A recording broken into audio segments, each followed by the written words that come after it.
আল্লাহ তাআলা বলেন, আপনার প্রতিপালক আদেশ করেছেন যে তোমরা একমাত্র আল্লাহর ইবাদত করো এবং পিতামাতার সাথে সদাচরণ করো।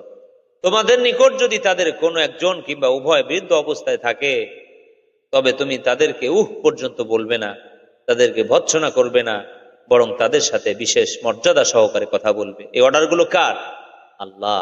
আল্লাহ তাআলা অন্যত্র বলেন, আনিশকুরলি ওয়ালি ওয়ালিদাইকা ইলাইয়াল মাসির, আমার কৃতজ্ঞতা স্বীকার করো এবং পিতামাতার শুকরিয়া আদায় করো, আমার নিকটে ফিরে যেতে হবে। আল্লাহ তাআলা অন্যত্র বলেন, ওয়াসাইনাল ইনসানা বিওয়ালিদাইহি হামালাতহু উম্মুহু ওয়াহনান আলা ওয়াহনি ওয়া ফিসালুহু ফি আমাইন আনিশকুরলি ওয়ালি ওয়ালিদাইকা ইলাইয়াল মাসির। আমি মানুষকে তার পিতামাতার সাথে সৎ ব্যবহারের জন্য আদেশ করেছি। তার মাতা পিতা তাকে কষ্টের পর কষ্ট করে গর্ভে ধারণ করেছে এবং দুধ ছাড়া পর্যন্ত তাকে 2 বছর দুধ পান করিয়েছে। কাজেই আমার শুকরিয়া আদায় করো এবং পিতামাতার শুকরিয়া আদায় করো, আর আমার নিকট ফিরে যেতে হবে। মাতা পিতা ছেলের নিকট যতটুকু মুখাপেক্ষী হয়, ছেলে মেয়ে শৈশবকালে তার চেয়ে অনেক অনেক বেশি মুখাপেক্ষী থাকে। তখন তারা যেমন নিজেদের আরাম আয়েশ কামনা বাসনা কুরবান করেছিলেন এবং অবুঝ কথাবার্তাকে স্নেহ মমতার আবরণ তারা ঢেকে নিয়েছিলেন, তেমনি মুখাপেক্ষী তার এই দুঃসময়ে তাদের কিছু ঋণ পরিশোধ করা অপরিহার্য। আর আল্লাহ তাআলা বলেন, ওয়াবিল ওয়ালিদাইনি ইহসানা ইম্মা ইয়াবলুগান্না ইনদাকাল কিবারা আহাদুহুমা আও কিলাহুমা ফালা তাকুল লাহুমা উফফিন ওয়ালা তানহারহুমা ওয়াকুল লাহুমা কাওলান কারীমা ওয়াখফিদ লাহুমা জানাহাজ যুল্লি মিনার রাহমা ওয়াকুর রাব্বিরহামহুমা কামা রাব্বায়ানি সগীরা।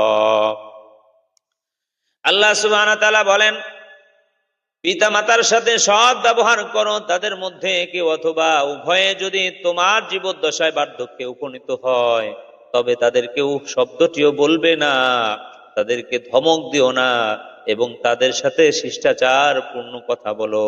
তাদের সামনে ভালোবাসার সাথে নম্রভাবে মাথা নত করে দাও এবং বলো, রব্বিরহামহুমা কামা রব্বায়ানি সগীরা। হে আমার পালনকর্তা, তাদের উভয়ের প্রতি রহম করো যেমন তারা আমাকে রহম করে শৈশবকালে লালন পালন করেছেন। এই জন্য পিতামাতার সাথে সদাচরণ করার দরকার আছে না নাই? আব্দুল্লাহ ইবনে মাসউদ রাদিয়াল্লাহু তাআলা আনহু বলেন, নবীজি সাল্লাল্লাহু আলাইহি ওয়াসাল্লামকে জিজ্ঞেস করলাম, হে আল্লাহর রাসূল, আল্লাহর নিকট সবচেয়ে পছন্দনীয় আমল কি? রাসূল সাল্লাল্লাহু আলাইহি ওয়াসাল্লাম বললেন, সময় মতো সালাত আদায় করা। আবার জিজ্ঞেস করলাম, তারপর কি?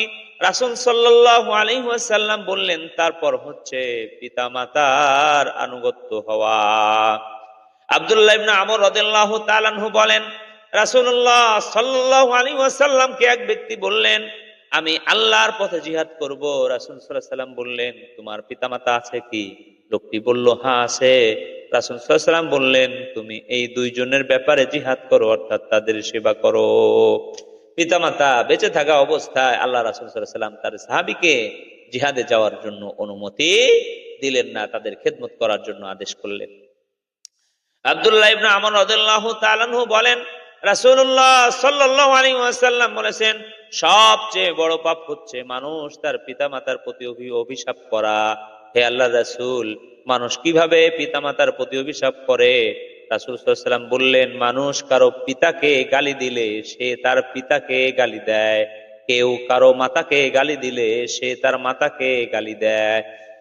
নবীজি সাল্লাল্লাহু আলাইহি ওয়াসাল্লাম বলেন, পিতামাতার সেবা করলে আল্লাহ তাআলা দোয়া কবুল করেন।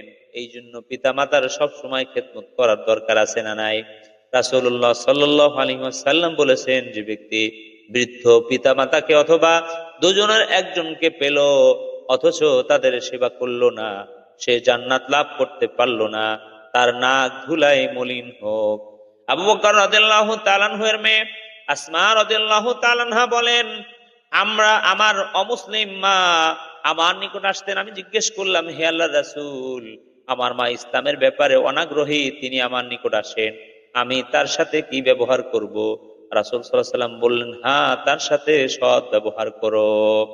আব্দুল্লাহ ইবনে আমর রাদিয়াল্লাহু তাআলা আনহু বলেন, রাসূলুল্লাহ সাল্লাল্লাহু আলাইহি ওয়াসাল্লাম বলেছেন, পিতামাতার সন্তুষ্টিতে আল্লাহর সন্তুষ্টি, আর পিতামাতার অসন্তুষ্টিতে আল্লাহ রাব্বুল আলামিন অসন্তুষ্টি হয়ে যায়। আবু দারদা রাদিয়াল্লাহু তাআলা আনহুর নিকট এক ব্যক্তি এসে বলল, আমার মাতা আমার স্ত্রীকে তালাক দিতে বলেছেন। আবু দারদা রাদিয়াল্লাহু তাআলা আনহু তাকে বললেন, আমি রাসূলুল্লাহ সাল্লাল্লাহু আলাইহি ওয়াসাল্লামকে বলতে শুনেছি, পিতা মাতা হচ্ছে জান্নাত লাভের মাধ্যম। আপনি ইচ্ছা করলে তা হেফাজত করতে পারেন, নষ্ট করতে পারেন। জাহিমা নামে একজন সাহাবী যুদ্ধে যাওয়ার জন্য রাসূলুল্লাহ সাল্লাল্লাহু আলাইহি ওয়াসাল্লামের নিকট পরামর্শ নিতে আসলেন। রাসূল সাল্লাল্লাহু আলাইহি ওয়াসাল্লাম তাকে বললেন, তোমার মাতা আছে কি? লোকটি বললেন, হ্যাঁ। রাসূল সাল্লাল্লাহু আলাইহি ওয়াসাল্লাম বললেন, তুমি তার সেবা করো, তার পায়ের নিকট জান্নাত রয়েছে। সুবহানাল্লাহ, সুবহানাল্লাহ। ইবনে উমর রাদিয়াল্লাহু তাআলা আনহু বলেন, এক ব্যক্তি রাসূলুল্লাহ সাল্লাল্লাহু আলাইহি ওয়াসাল্লামের হাতে হিজরতের বায়াত করার জন্য এলো। সে তার পিতামাতাকে কাদা অবস্থায় রেখে এসেছিল। রাসূলুল্লাহ সাল্লাল্লাহু আলাইহি ওয়াসাল্লাম বললেন, তাদের কাছে ফিরে যাও এবং তাদেরকে যেভাবে কাঁদিয়েছো সেভাবে হাসাও। এই জন্য সম্মানিত হাজিরিন, মাকে খবরদার, বাবাকে খবরদার কষ্ট দেওয়ার কোনো সুযোগ নাই। যত সম্ভব মা বাবার খেদমত করতে হবে।